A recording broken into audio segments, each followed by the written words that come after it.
Comment choisir un harnais adapté à la morphologie de son chien?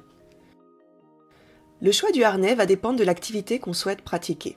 Concrètement, il existe autant de harnais que d'activités. Dans cette vidéo, nous allons parler de comment choisir un harnais qui respecte la morphologie du chien et lui laisse un maximum de liberté de mouvement, en laisse comme en balade.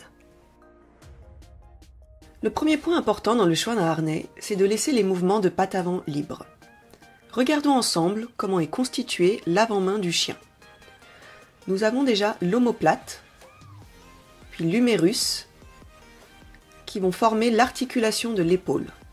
Nous retrouvons ensuite le radius et le cubitus, qui vont former l'articulation du coude. Ces articulations doivent rester libres et leur mouvement ne doit pas être entravé par les sangles du harnais. Le deuxième critère est que le harnais repose sur l'ossature du chien et non sur des parties molles. L'os qui nous intéresse le plus particulièrement est le sternum. La partie avant du harnais ne doit pas dépasser la première sternèbre et la partie ventrale du harnais ne doit pas dépasser la dernière sternèbre.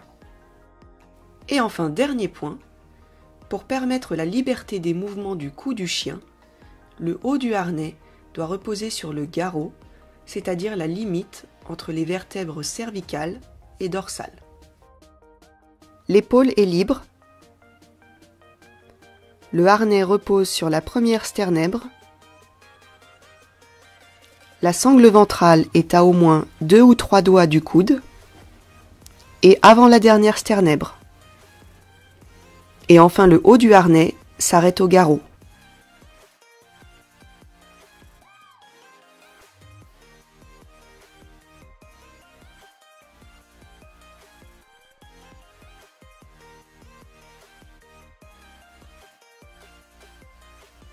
Concrètement, c'est mission impossible de trouver un harnais qui respecte tous ces critères à la fois.